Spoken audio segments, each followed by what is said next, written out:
Good morning my dear friends. आज 12th में जो पहला चैप्टर था sexually reproduction of the flowering plant, इसमें आज चौथा टॉपिक है और वो है मेगास्पोरोजेनेसिस। तो बहुत ही इंपॉर्टेंट है बोर्ड और नीट दोनों के लिए। इसमें से बहुत सारे एमसीक्यू क्वेश्चंस आते हैं नीट में भी एंड बोर्ड में भी। तो आप अच्छी तरह से ये पूरा वीडियो देखिए और ध्यान से ये पढ़िए और बाद में एमसीक्यू सॉल्व कीजिए ताकि आपका ये पूरा जो टॉपिक है वो क्लियर हो जाए।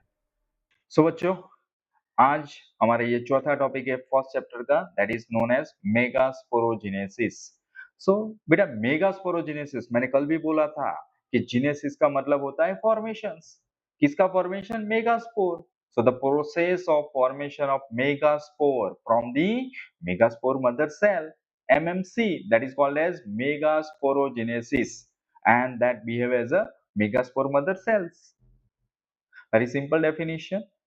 So now the ovules generally differentiate in single megaspore mother cells. एक ही cells में वो differentiate होता है in the microphyllary region of the nucellus. So it is a large cell containing dense cytoplasma or that have a prominent nucleus also.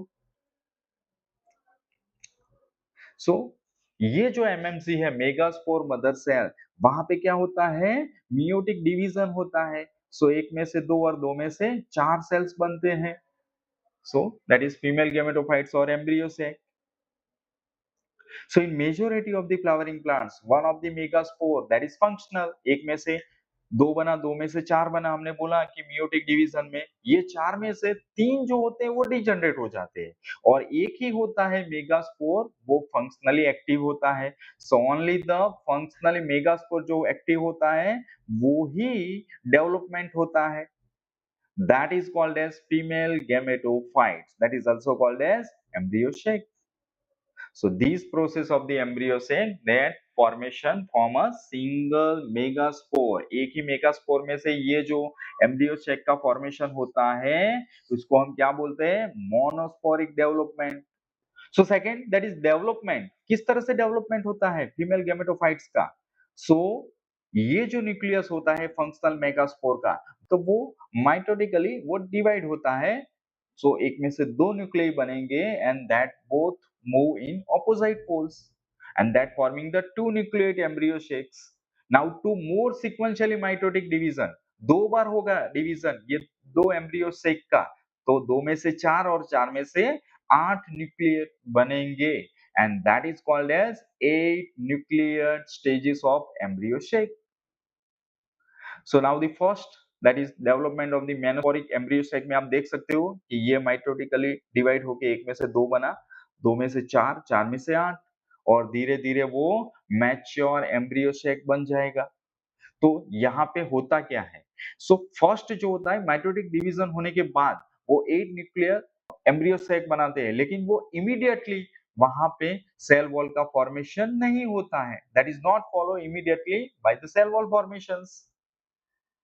सो ये जो 8 nuclei है इसमें से 6 that is surrounded by the cell wall and organise into the cells, और जो बाकी दो बचा है remaining 2 nuclei, that is called as polar nuclei, और वो एक सेल के पीछे सिचुएटेड होता है, that is called as large central cell.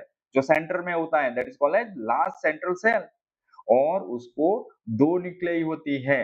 So that is central cell में कितनी न्यूक्लियाई होती है? दो। That's why that is called as total कितने सेल हुए? 7 cell, but nuclei central cell का दो है, इसीलिए ये सेल को हम क्या बोलते हैं? 7 सेल 8 न्यूक्लियाई।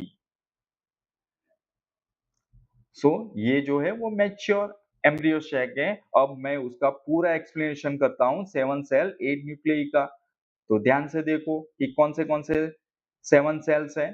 सो पहला हम देखते हैं कि ये जो एम्ब्रियो सैक है तो इसमें 3 सेल जो होते हैं, टोटल 7 सेल है, इसमें से 3 सेल वो माइक्रोफाइलर एंड पे होता है और दे कंस्टिट्यूट द एग apparatus। ये जो 3 सेल्स है माइक्रोफाइलर एंड में, इसमें से दो सिनर्जिड्स है और एक है वो एक सेल है। And now the synergids that have a special cellular thickening, वो माइक्रोफाइलर टिप पे होता है, that is called as filiform apparatus। अब आपको यहाँ पे इम्पोर्टेंट चीज याद रखनी है, what is the main role of the filiform apparatus? So they play a important role, वो गाइड करता है पोलन ट्यूब्स को, वो सिनर्जिड्स में एंटर होने के लिए। तो ये इंपॉर्टेंट एमसीक्यू क्वेश्चन है। तो ये रहा वो एक सेल।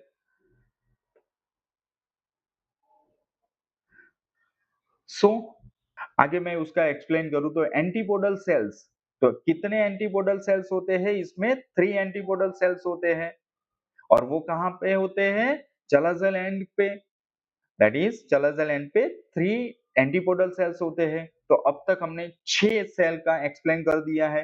3 है चलाजल एंड पे, उसको बोलते हैं एंटीपोडल सेल्स, और 3 थे वो माइक्रोफाइलर एंड पे थे, जिसमें से 2 था सिनर्जिड्स और 1 था वो एक सेल। टोटल 6 हुए।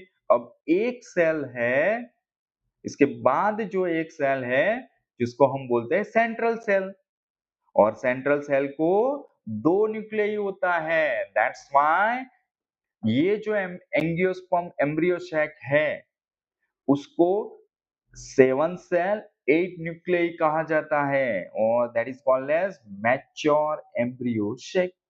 तो एग्जाम में इस तरह से क्वेश्चन आ सकता है, structure of the embryo sac. तो यहाँ पे आपको ये ड्रॉ करना है और उसके बारे में आपको एक्सप्लेन करना है। So now the topic is over. Now it's time to MCQ questions. So first MCQ questions, that is mature female gametophytes of the angiosperm plant is 3 cell, second 5 cell, third 8 cell और 7 cell। आपको मैं comment करके बताना है। दूसरा MCQ है, the cell in egg apparatus are option A 1 cell plus 1 synergids, 1 synergids plus 2 egg cell, 1 egg cell plus 2 synergids, or option 4 2 egg cell plus 2 synergids।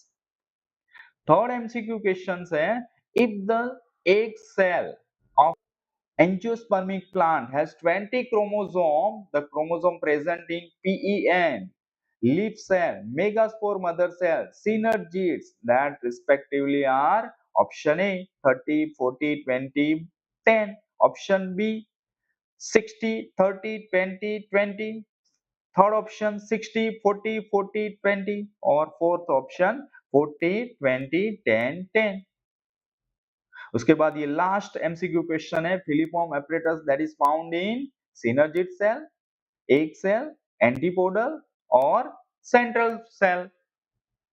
सो आज हमारा ये टॉपिक खत्म होता है। कल हम आगे का एक नया टॉपिक लेके आएंगे यही चैप्टर के। तब तक के लिए goodbye, thank you very much.